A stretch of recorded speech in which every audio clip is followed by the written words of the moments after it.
Okay, now what we're doing here is there's the two attacks, number 6 and number 7. Number 6 is the attacker attacks the defender's left shoulder or left head, and number 7, the attacker attacks the defender's right side head. So this is what's called the number 6 attack here.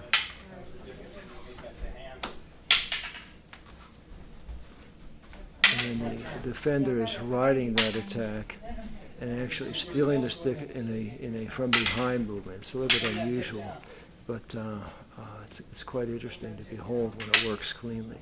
There you go.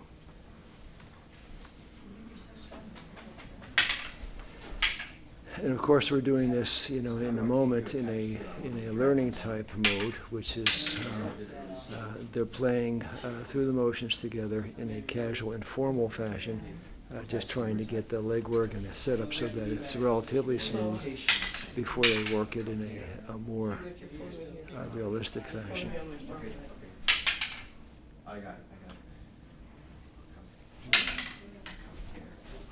Okay. And I look with some other persons trying the same concept. It's turning me right in on you. But you're like coming, like just pulling your whole arm down. Okay. So just use your wrist. Use the wrist. Relax your wrist. Just go straight down. There you go.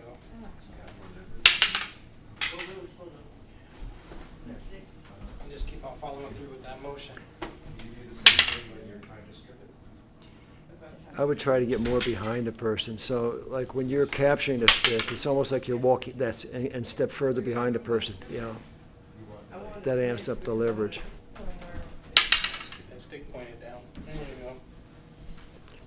It also, allows you access to some openings.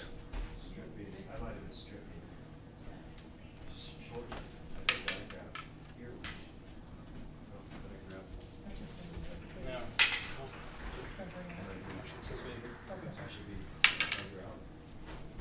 Okay, there's another viewpoint of it. Just get used to this one.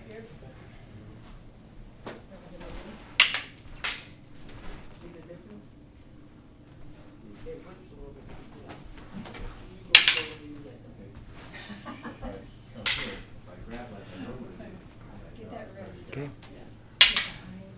Looking at the other side. So you can rumble it, I can't. Like that? A little bit slower, Steve, I want to keep my neck on my head. Okay, now there you can see the actual power being applied. You're going like this. Still controlled fashion, but you can see the kind of leverage it's capable of generating. So step back, Put your elbow right against that back wall. right foot, step behind, now step there, see, and then sink it.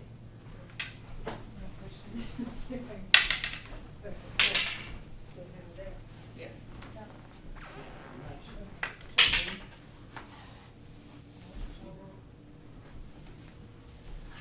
There you go. No, without hurting your shoulder. Sorry. You gotta be afraid of me today. There you go. Say Right something. there. There you go. That happens when the mind is at ease. Here. And your hand is just relaxed. Yes. So you just. Yeah. Okay, so I'm looking at you. And what's in view? Okay, good. He is in view.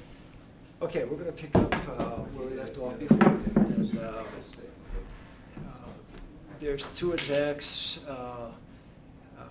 that present a slightly different angle of entry, and we're going to take a look at some of the ways that you can apply stripping concepts to them, and hopefully slightly different than some of the ones we've experimented with already, just to give you different perspectives. So the first attack would be what we call to be a number 6 attack, which is to the side of head, with the attacker attacking from his left side into the defender's right side. And then the second one is the number 7 attack, the opposing side. Okay, so having set that up, let's take a look at number 6. So Terry's here, she's going to assist. Say hi. Okay, so she does number 6. Here. Okay, now watch as this is a different kind of a move. It's a cradle crane move. I come around, capture the stick. See how I'm checking the arm with the capture? Again, let's give an opposing view here.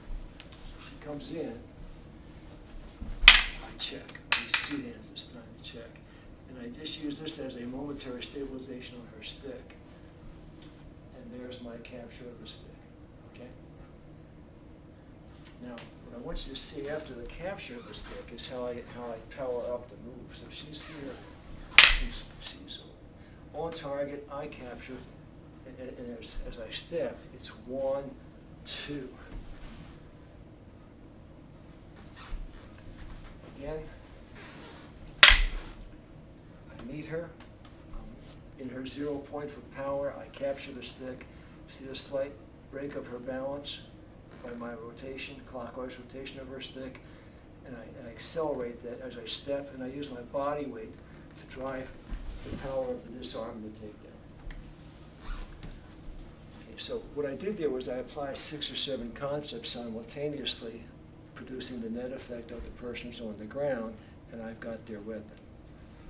Okay, now, this is a really unusual technique, and it has only limited applications, but it's a technique you need to know. You need to know these walk-away and these fade-away moves, or the stealing the weapons of the attacker after they're passing by you, because they never expect that. Okay, these are almost like invisible moves in their constellation of understanding.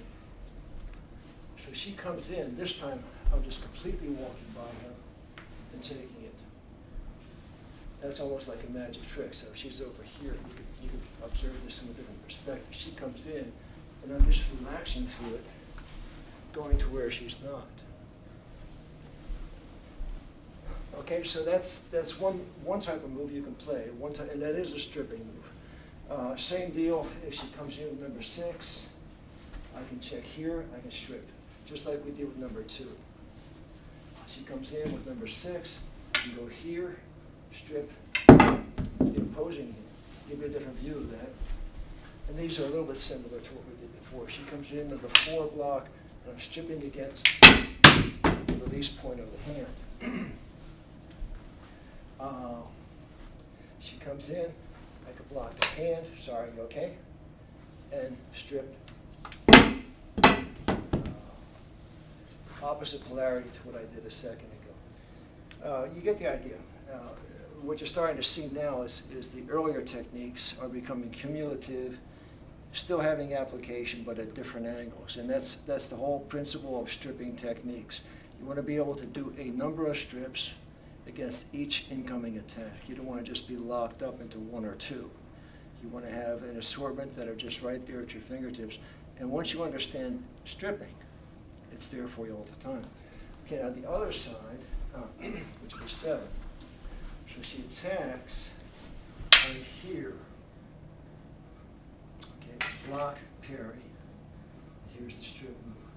I just ride the stick carefully and power the move with my body weight. And I've got 2 sticks in my hands now. Again, carry, strip. Okay, you can also do that empty-handed. So she's, I check, strip. See how that works. Let's get another view there. She attacks. I'm here, strip.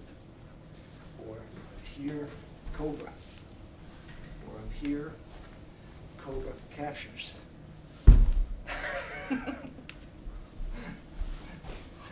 Okay, so with that, you can also strip high coming down. You can also strip across coming down. You can do a cross-body strip on the opposite side of the body. And once again, getting back to the original strip, the one which we did first. This particular strip is an X strip. If you look at it, you can see why it's called an X strip. You go from X to capture, and then it's X again. Okay? That wasn't the first one we did. I misspoke a second ago. That was a modification of the first one that we did. I converted it to an X strip just then to show you another way of doing it. This is the first one we did by way of comparison. See, this is the hook strip, because it looks like a hook. Hook. And X. X. Okay? Some more ideas, some more concepts, things to play with, things to think about. Really, I just try to be an open book for you folks so you can have ideas that you might not readily get any other way. So enjoy. See you down the line.